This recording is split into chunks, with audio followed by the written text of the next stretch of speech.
everyone, this is Cheryl and welcome to my sewing room. I'm going to demonstrate how to make this really cute pumpkin pillow. It's really easy to make. I'll show you how to draw the pattern. Easy pattern to draw. Now the fabric you see on here is fabric I purchased well over 20 years ago. Forgot I had it, and when I was thinking about making this pillow, I had a flashback to this fabric.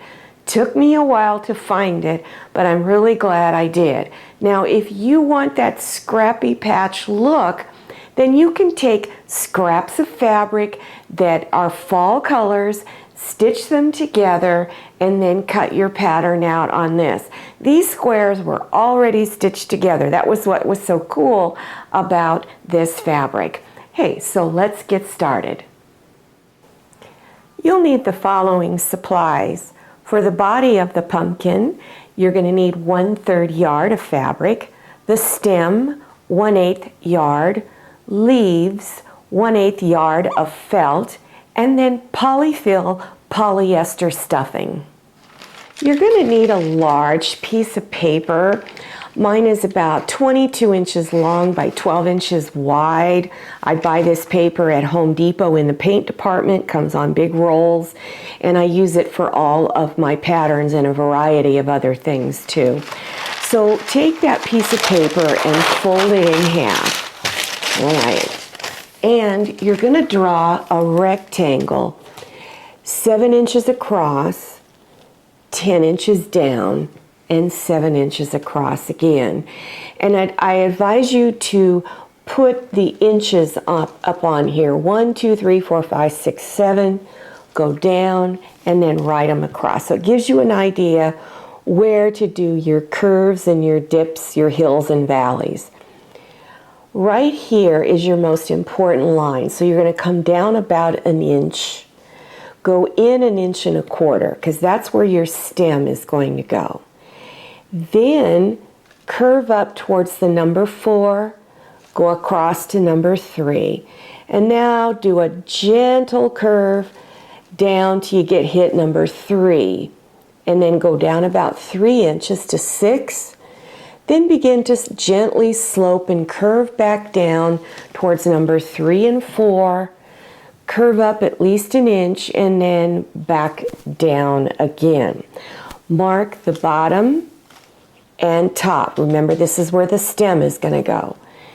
Also draw this in pencil, so if you don't like your design, you can erase it and redraw certain areas.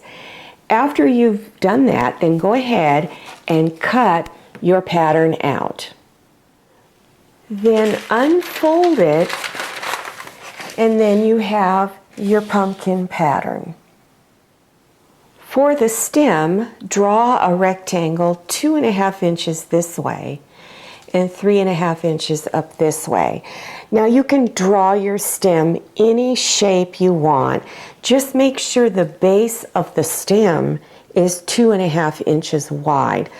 Otherwise you can just go straight up, really dip off to the side. It's up to you. Remember, it's your pillow. You can create it any way you want. Make sure that your fabric is back sides together. Then lay your pattern out and pin it down. Now you've got a lot of curves, so I would use a lot of pins so that everything stays in place. And then go ahead and cut it out.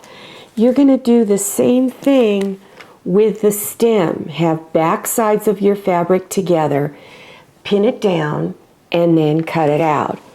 Your leaves are an option. I just cut mine out of felt. I just freehand cut them out. I didn't draw any lines. I just cut them out. Leave a part of a stem here because the stem is going to go into the seam where your pumpkin stem is going to be. Now you don't have to have leaves. It's only if you want to.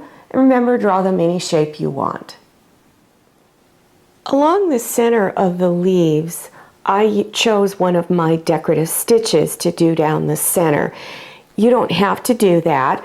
If you don't have any decorative stitches, a suggestion is to do a straight line down the center and then just little V lines to make it look like veins in a leaf. Place your leaves up at the top and arrange them any way you want.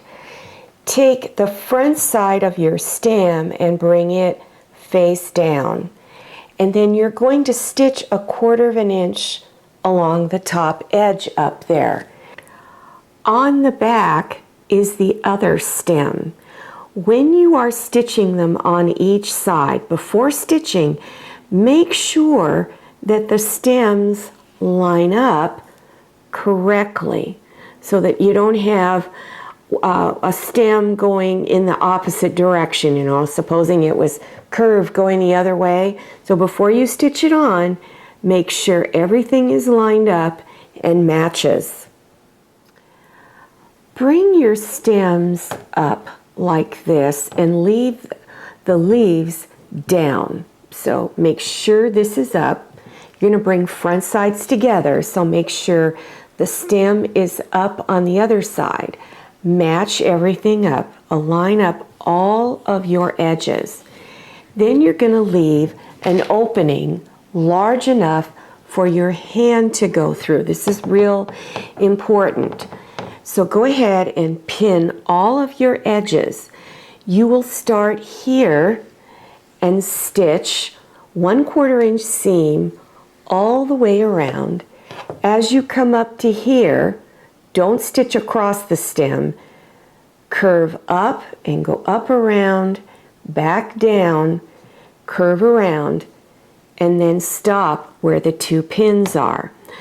Double stitch here and here. After stitching, you want to do little slits along here. It's easier if you have small scissors, and what you want to do is just come in and clip. Be careful not to cut through your stitch line.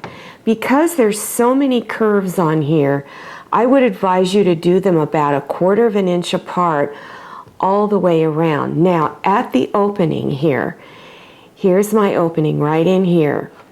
You only want to do maybe 1/8 inch, very tiny, because these edges have to be turned inside eventually so you can hand stitch it closed.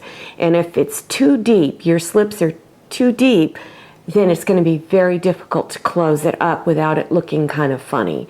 So go ahead and do your clips, then open this up, this opening, and turn it front side out.